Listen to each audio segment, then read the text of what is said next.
Welcome to the Evangelism Podcast. I'm Daniel King, and I'm excited about telling people about Jesus. Today I have a very special guest with me, Harald Mydland. Thank you for being on the Evangelism Podcast. Thank you so much.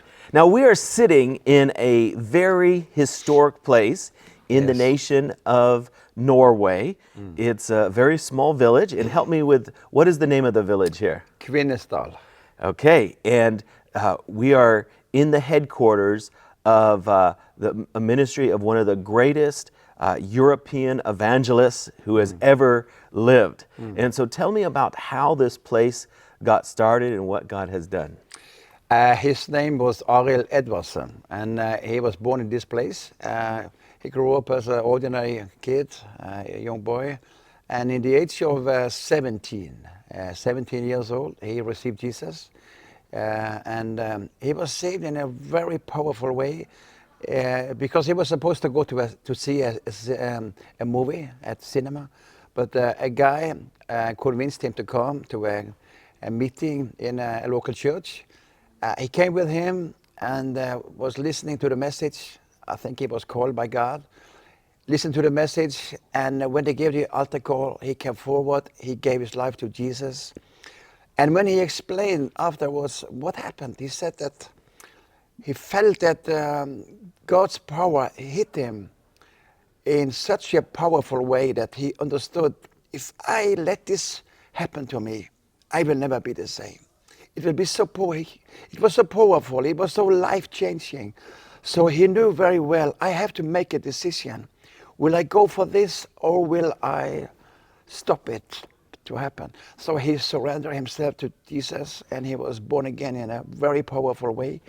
The same evening, his wife were at the local hospital. She has just given birth to the first child, and she was laying in a room. Aril came into the room and said, "Kari, I have given my life to Jesus, and you have to give your life to Jesus as well." And she was totally shocked, but he prayed for her and led her to Jesus the same evening. And then So the first person he led to Jesus was his own wife. His wife. And then very soon he started to preach in the local area. And God's power was really over him. He was anointed in a powerful way. He was very bold, so he started to do campaigns in the local area with a tent campaign. He had the tent of revival, put it up many places and went around. And then in 1960, he was 21, 22 years old, came to my place, my church, my home place, just 1 hour from here by car. And he was they called him to be an evangelist, staying in our church for 4 months. And then in March, 26th of March, 1960, in the afternoon, before he was supposed to have a meeting in the evening, he was staying in a room, and God's Holy Spirit came into that room. It was so powerful. He just laid down on the floor, and God started to speak to him and said, I call you to be a world evangelist, to go to the nations, and you're going to do it by supporting and working together with local native people around in the world. Very powerful. So the same evening, he decided to start support his first national evangelist in Brazil. And after that... And so how did he know about the evangelists of Brazil? He found a paper, a Christian magazine. So he continued to preach. Yeah. He went also to Europe in a pioneer journey to see the mission field in Europe. He came back in 1961. But in 1962, something very special happened. In a dream one night, he was dreaming. And he saw himself in a dream walking up on a mountaintop close to this area. On the other side of the valley, there is a mountaintop. He saw himself walking up on that mountaintop, and he stood there watching. And he saw this area. He saw this valley in his dream. God showed him that valley. It was like a jungle at that time, many trees and bushes, and nobody had thought about using it to anything. So God spoke to him and said, from this place, you're going to put up a mission center. And it will be a mission center to influence the whole world. It will be a place for the people in Scandinavia to come together in unity and to show Jesus Christ as the Savior. But it will be a mission center to all the world from this place. And so we're talking about the place we're sitting now. The place we're sitting now. In English, it's called the Valley of Sharon. Yes. How do you say it in Norwegian? Savonsdal. Wow. Savonsdal. And it's evidence of great faith, because here in this place, there are more seats than there are people in the village. Exactly. And so to make a place like this in a small village and to trust that God can fill the place, it shows that Aril was an evangelist who had great faith. He had, it was not a man's vision. It was not Aril's vision. It was God's vision given to him. And he really took it and made it his own. So the next day he went up to the mountain and saw the place. And he saw the place, and then he went to the two brothers owned the place. So he went to them and said, I want to buy your land. And he paid $3,000 at that time, a huge amount of money. He had no money. He had no money. He said, I will pay it. I will give it. I will buy it. And the money will come. So he started to give out a magazine and write about it in the magazine, and people started to give. And they also came as volunteers, because they made a first hall in the beginning. And they used it for many years, a small hall in the beginning. And the first summer convention took place in 1963. Not in this place, because it was not prepared, it was not fulfilled. But 1963, there was a summer convention for the first time in the town, just over here. But from 1964, every year, 1 week, every year, there has been an annual conference. And you gather many people from many nations. But step by step, Aril, as written in my book, this is the story about. Yeah, you have really his become ministry. the historian. Yeah, of this is the movement. story about from here. You can follow the work and the waves in a way, year by year. Everything what happened, the main lines, and also a summary for each year. What happened? Now your book is only in Norwegian. Yes, I'm sorry. You must put it in English so that Yes. the English-speaking world can hear the story, because I think still this story has the power to inspire people. It's so inspiring because he has supported thousands after thousands of native workers. He has done crusades. He has done seminars and conferences. They started with radio, Radio Luxembourg. If some people know about Radio Luxembourg, it was very famous radio many years ago. He started to broadcast on Radio Luxembourg evangelical messages.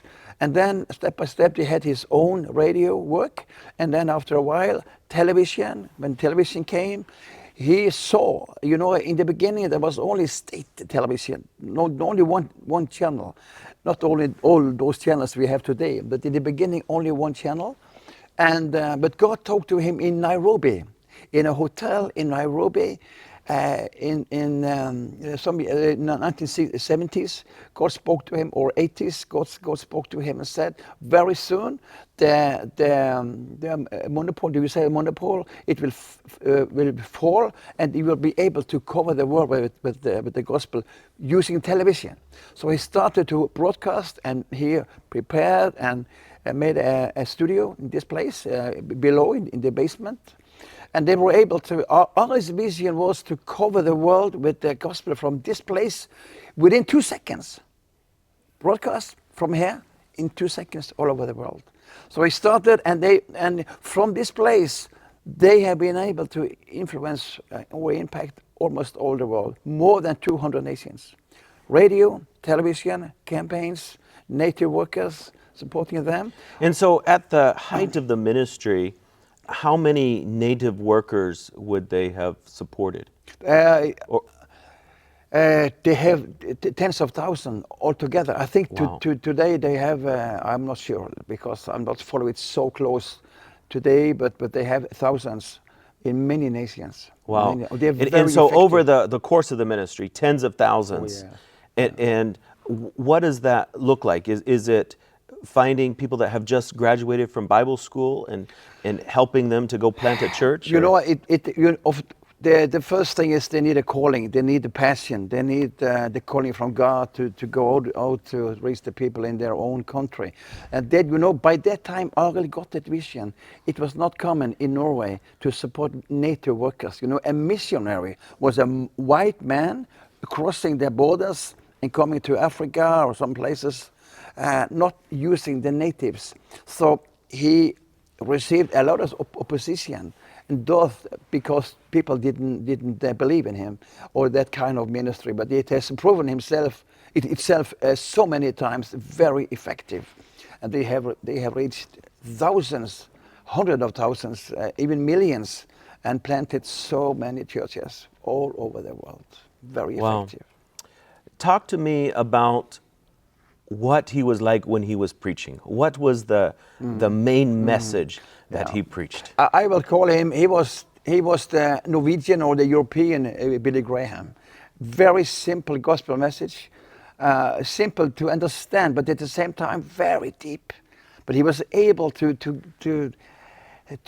preach it very simple in a way.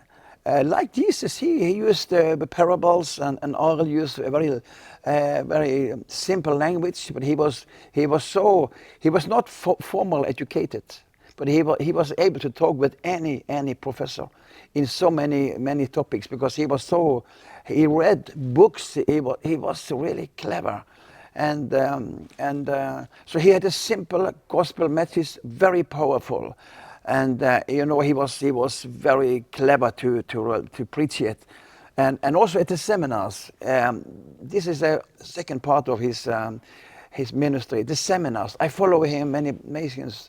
I listened to him when he gave his sermons and teaching at the seminars. And he was not only given a seminar. He in a way he gave you his passion. When you sat down and listened to him, you received the teaching, and then also his passion, his power, his anointing at the same time. It was very special.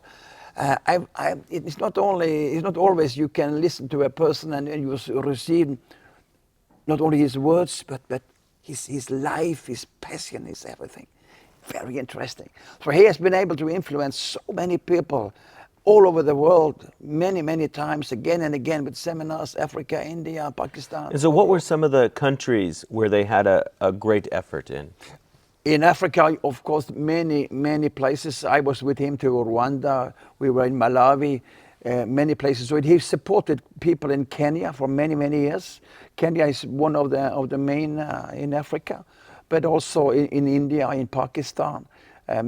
China, or nowadays they are in China. They have been in Vietnam. They are all over the Asia, Myanmar or Burma, Bangladesh, many places in Asia and Africa. Yeah, all over the world. What were some of the things that he would say to people that would really connect with them? Do you remember a particular story or some of the things that he would say that would really inspire people? You know, I think the main thing is the simplicity of the gospel, because he was so centered on the cross of Jesus. He had many messages about the four persons close to his cross, Mary and all the four ladies, and they represent in the four corners of the world. So he was so close, and he was so concentrated on the cross of Jesus. So he's preaching about Jesus. That was his main. That's the power of the gospel, of course. And he was very centered at the cross of Jesus, preaching Jesus up and down and describing everything. Jesus on the cross, before the cross, all the pain he went through, all the suffering, everything, and he described everything, and he was really painting it for you, so you could follow it. You follow his steps and follow everything. So the cross of Jesus and the center of the gospel, that was Aril. I heard he had a very unique way of working with Muslims. Yes. And building relationships with them. Talk to me about that. You know, Aril said that we have a common world, a common earth to share. So we can cooperate with any person to make the world a better place for everybody. So he never spoke against any religion. He respected all the religions. He even wrote a book called Bridges to the Kingdom, where he described how you can approach Hindus, Buddhists, Muslims, etc. So you have to know the culture. You have to. He said many times you have to swim in the culture. You have to communicate with them in a nice way. So he had a passion. He had a capacity. He was so able to communicate with so many people. And I was with him several times. He arranged those peace conferences. We were in Pakistan. We had the Taliban people sitting in the conference. The extreme Muslims came to the conference because it was a peace conference. He was talking about peace, working together in unity, respecting each other, etc. And they sat down, all these Taliban people, and many extreme people came. And he did the same in many places, in Africa as well. Call it peace work. So, I was with him in 1998 when we went to Arafat, to Gaza. To Yasser Arafat, the head of the Palestinian Authority. We went to his headquarters. We had some meetings in Israel and also in the Palestinian areas, Gaza, Bethlehem. We had a meeting in Bethlehem in the city center. And the mayor gave his life to Jesus. Wow! While he was preaching, and then we went to Gaza, and while we were just walking on this beach, there's a beach in Gaza. Somebody called him from the office of Arafat, Yasser Arafat, and invited us. We were 105 Scandinavian people in buses, and Arafat invited all of us to his office. The famous office. We came there, and Aril and Arafat, they sat together, and Aril spoke, and Arafat said some words. And when we left that office, Arafat, he went to the door, and he took the hands of everybody and shook our hands. I know some of them felt a little bit. It was a little bit tough afterwards. We have shaken the hands of Arafat, but when I saw Arafat, I saw that little. He was in a way trembling, and he didn't look like he was 100% well. So I felt the compassion with him in a way. This is the man who has terrified so many people, if we can say it. I don't know if we can say it on television, but when I saw him, I felt the compassion, felt sorry for him. And you come with peace. We came with peace. In the Prince of Peace. Yes, in the Prince of Peace, and we greet the people with peace. Exactly. And so, Evangelist Aril, he said he never wanted to retire. He wanted to go out with his boots on. Yes. And it turned out that's what happened. That happened. He went to Africa, and he had a campaign outside Africa. And it was the last campaign, and he was so tired, very tired. And he and his wife were supposed to have some days free off after the campaign to go to Mombasa. But he was so tired, and during the campaign, several times he asked his son, Rune, who is in charge now, to come and take the altar call and take the finish of the meetings because he was so tired. So, but nobody was thinking that he was at the come to the end of his life. But after the campaign on Zanzibar, they went to, Kari and Aril went to Mombasa to spend some few days together before they came home. But during that day, the first day they said, they made a summary. Where are we now? What happened with our family? And they were talking about all the grandchildren and the grandchildren and everybody. And they did a kind of a summary. What of their lives. But that night after that, he suddenly became sick, and Kari understood something is happening. So he died in Mombasa after that last campaign at Zanzibar. So, and Rune was in Africa. Rune, his son, was in Africa. Kari called Rune, and Rune came to that place, and he has talked about that many times. And also at a summer conference this year, he came back to the same things that happened when he came to the place, when he saw his father laying in a terrible place. He saw his father there had died, and his mother stood at his side. And Kari said to Aril, can you feel what's happening in the air? And Kari said, the calling is here, Rune. The calling is here. So you have to take over. The calling is still here. The calling to go to the world with a mission. And so the ministry has continued to have a big impact around the world. And so Aril has gone to heaven now. But talk to me about what the ministry continues to do today. Well, we can see it here today because, you know, the founder, Richard Gunning from Belfast, he founded ACE, Association of Campaign Evangelists, in 2002. Yeah, I read Richard Gunning's autobiography, and he, from Ireland, came here and learned Norwegian, went to Bible school here, and that was really the start of his ministry, was being influenced by the ministry It was here. the start, and he came as a student at the Bible school. Aril opened the Bible school in 1968, and through all the years, there's so many evangelists and pastors and leaders has attended the Bible school. So Richard Gunning came to the Bible school in the 1980s, and there was a man from Africa, from Kenya, because by that time they sent 2 people from Kenya. They came here for free to the Bible school, and Peter Karango was one of them. And Peter and Richard became good friends. Richard was able to talk Norwegian and understand Norwegian, so he was the interpreter for Peter when he came in of the teaching in the Bible school.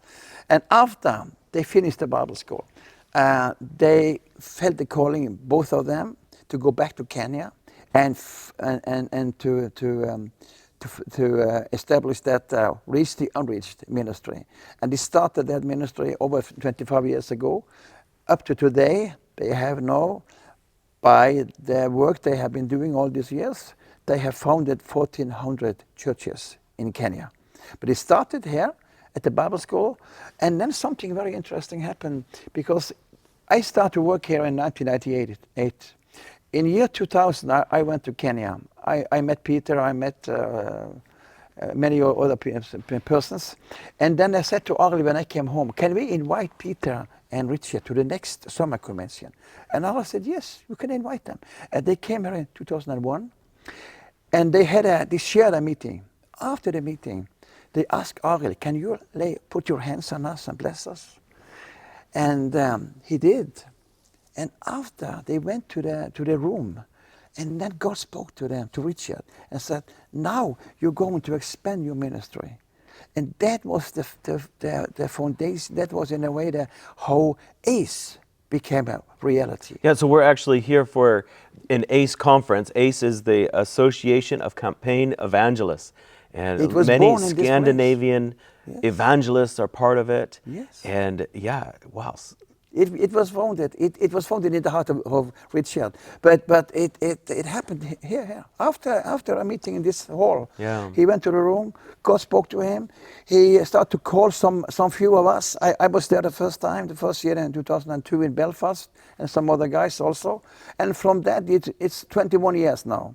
So now I think this is the biggest conference after 21 years. 50 people from many nations. Yeah. And so many have come, and they are not here no today. They come to be influenced and inspired.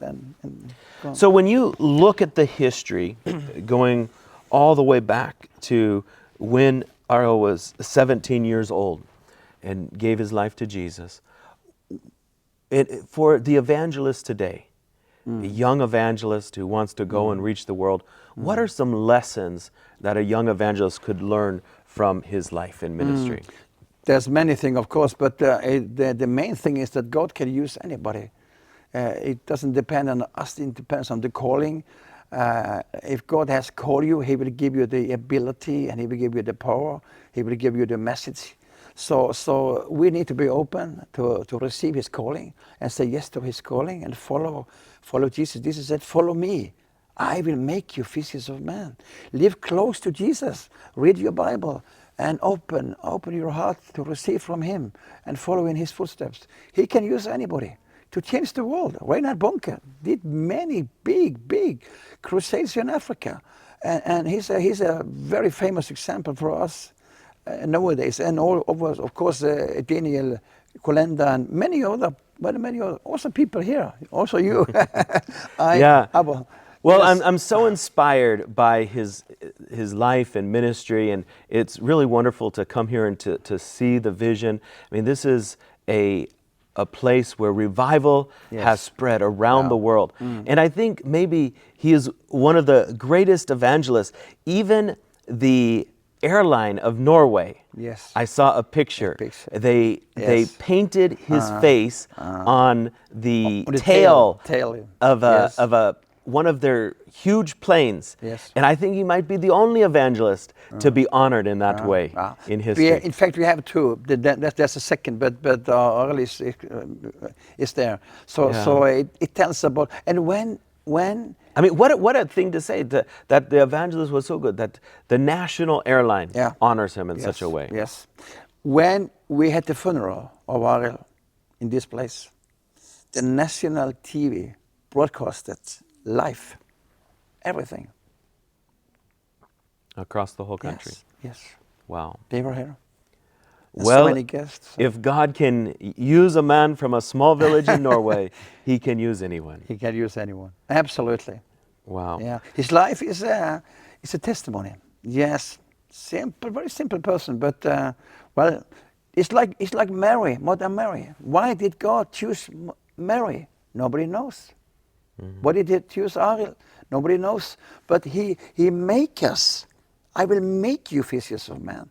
So a willing heart, He will make. What was he like in person when you interacted with him? He was so informal. When you come home to him, he will be relaxed like that. He was very informal, very informal. And he was himself. I think when he talked with presidents and head of states many places, he addressed them like we are sitting here, not as the big man, but he talked to him like a human being. He was so normal. He was so I don't know how to explain it in English, but I think he moved their hearts. He reached their hearts because he was so a human being, and totally relaxed and very nice personality. He respected everybody and he behaved in a very nice way. He could talk to anybody, and they liked him. They liked him. So he became a friend to many people high up in the society, head of states. Wow. He was a friend. Yeah. Well, thank you so much for sharing his story. I think we can all be inspired that God can do something great, even from somebody who starts out in even just a small village. Yes, exactly. Wow. Thank you for being on the Evangelism Podcast. Okay. Daniel King is on a mission to save 1 million souls a year, but he can't do it alone. Would you consider sowing a financial seed today? To give, please visit www.kingministries.com.